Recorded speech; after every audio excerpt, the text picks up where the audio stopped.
Pour le moment, on part avec vous en Turquie, où le pays se moque des menaces européennes. La justice turque a ordonné le maintien en détention d'Osman Kavala, le milliardaire et philanthrope dont le Conseil de l'Europe exige la libération sous peine de sanctions.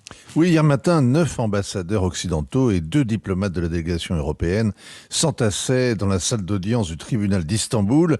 Et c'est donc ensemble qu'ils ont essuyé le refus, le mépris, la fessée publique que leur ont infligé les magistrats, en décidant pour la 3e fois en 3 mois de maintenir Osman Kavala derrière les barreaux. L'intéressé s'y attendait tellement qu'il avait refusé de sortir de sa cellule. Cela fait 4 ans qu'il y croupit sans jugement, 4 ans. Il a eu le temps d'y réfléchir. Il a dit qu'il n'avait plus foi dans la justice turque. Et ça, c'est l'aveu d'un innocent.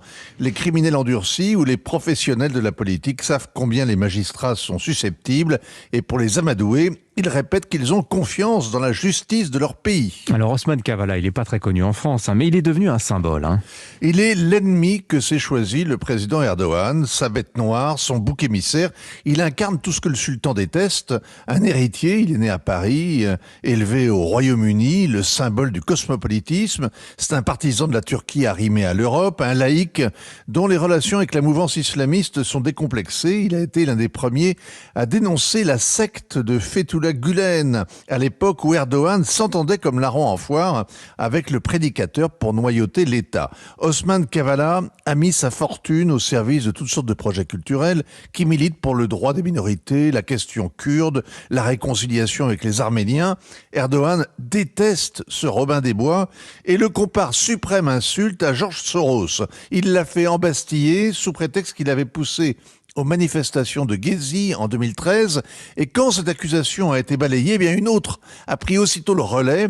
La participation au coup d'État de 2016. Il est accusé d'avoir voulu déstabiliser l'État. Il risque la prison à vie. L'État, c'est sacré en Turquie. La Turquie, c'est l'État. Alors, la Cour européenne des droits de l'homme a exigé la libération immédiate d'Osman Kavala, mais c'était déjà en 2019, ça remonte. Et il s'est rien passé. Le Conseil de l'Europe, qui rassemble les 47 pays du continent, bien au-delà donc des 27 de l'Union européenne, le Conseil de l'Europe a mis la Turquie en demeure de livrer ses observations dans ce dossier. Autrement dit, s'expliquer. L'ultimatum expire demain. On serait curieux de voir ce qu'il y a d'ailleurs dans le dossier Kavala. Sans réponse, le Conseil sera au pied du mur et devra passer à l'acte. Il n'aura plus qu'à imposer des sanctions. Ce serait la toute première fois en 70 ans d'existence. C'est la 2e fois seulement qu'il y a mise en demeure.